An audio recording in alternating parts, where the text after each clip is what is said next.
Assalamu alaikum friends, welcome to Knowledge TV and today with a new topic that is the play written by Shakespeare, King Lear. Okay, this is very interesting and important play. So today we are going to talk about King Lear play, that what are the character in it and when it is written and what are the main issues, main themes in this play is. So first of all, if you are newer channel, kindly subscribe the channel and press the bell icon for new videos. So let's take a start from the characters, that what are the important characters in this play. So the first one is King Lear, which is the King of Britain. Second is Earl of Gloucester. Third number character is Earl of Kent. Later he become disguised as Cassius.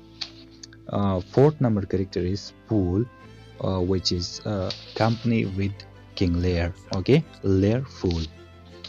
Edgar, he is Gloucester's firstborn son. Edmund Gloucester, illegitimate son. Goneril, Regan, and Cordelia. These three are the daughters of King Lear. Okay, who is the king of Britain. Goneril is the first lady, eldest one, and Cordelia is the youngest one. Duke of Albany, ठीक है, एक duke है, and he become the husband of Goneril. Duke of Cornwall, sorry, he's become the husband of Regan husband. Okay, gentleman है, attends Cordelia. Oswald है, ठीक है, Goneril है, loyal steward है, king of France है, suitor and later husband to Cordelia. Duke of Burgundy है, suitor to Cordelia. Old man है, tenant of Gloucester, and Quran a courtier say. So these are the characters in this play. Okay, the play is written in the first part in 1606. So King Lear is a tragedy written by William Shakespeare. It is based on the mythological Lear of Britain. King Lear, in preparation for his old age, divided his power and land between two of his daughters. He became destitute and insane and proscribed crux of political machinations. The first known performance of any version of Shakespeare play was on St. Stephen's Day in 1606.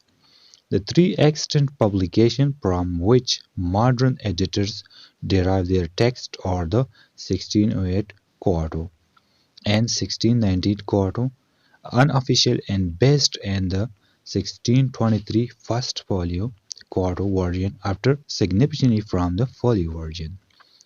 The play was often revised after the English Restoration for audiences who dislike its dark and depressing tone, but since the 19th century, Shakespeare's original play has been regarded as one of his supreme achievements. Both the title role and supporting roles have been coveted by accomplished actors, and the play has been widely adapted and has a defense of poetry. Percy Bysshe Shelley called King Lear the most perfect specimen of dramatic art existence in the world, and play is regularly cited as one of the greatest works of literature ever written. So let's come to the plot. The first act will be discussed. Okay, King Lear of Britain, early elderly and wanting to retire from duties of the monarchy, and decide to divide his realm among his three daughters, and declare he will offer the largest share to the one who loves him most. The eldest Goneril speaks first, declaring her love for her father, and Folsomter, moved by her flattery, Lear proceeds to grant the Goneril her share as soon as she has finished her declaration. Before Regan and Cordelia have chance to speak, he then awards Regan her share as soon as she has spoken. When it is finally the turn of his youngest and favorite daughter Cordelia, at first she refuses to say anything, nothing, my lord, and then declare there is nothing to compare her love to, no words to express it properly. She says honestly but bluntly that she loves him according to her bond, no more and no less, and well reserve hope of her love for her future husband. Infuriated, Lear disinherited Cordelia and divide her share between her elder sisters.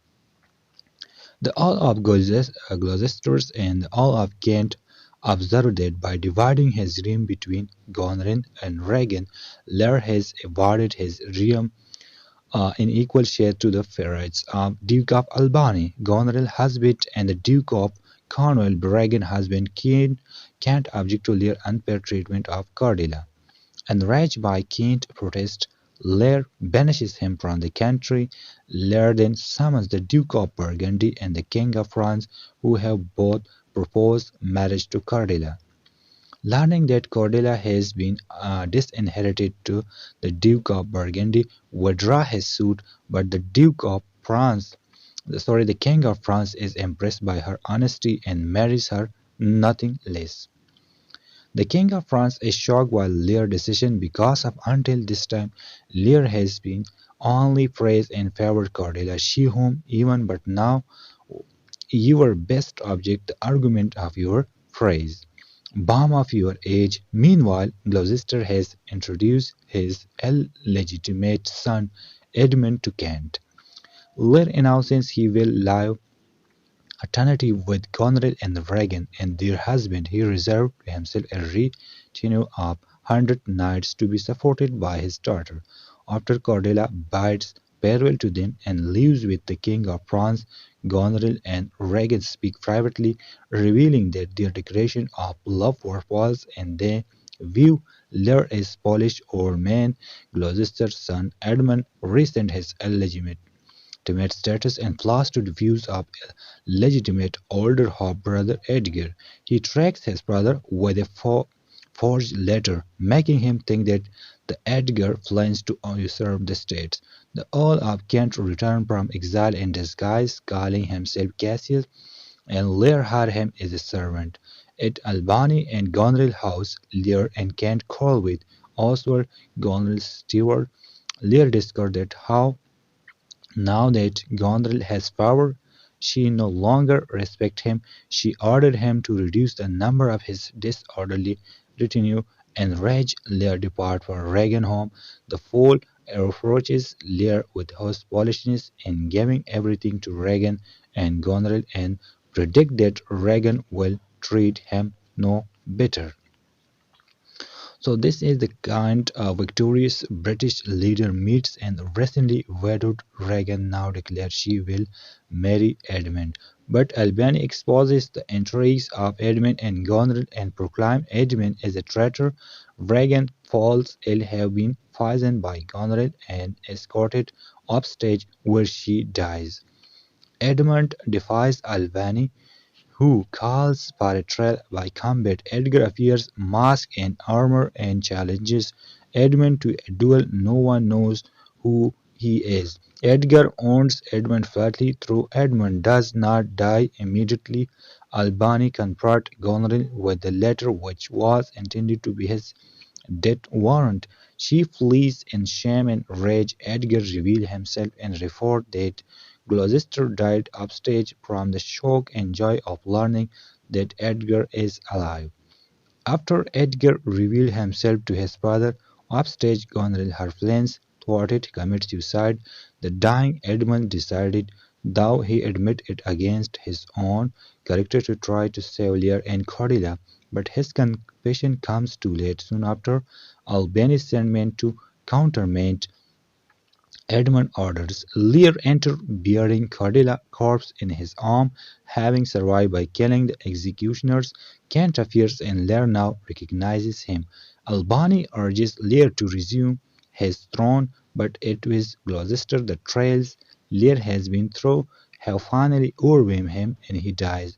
Albany then asks Kent and Edgar to take charge of the throne. Kent declines, explaining that his master is calling on a journey he must follow. Finally, Albany and the Quarto Virgin, or Edgar and the Folly Virgin, imply that he will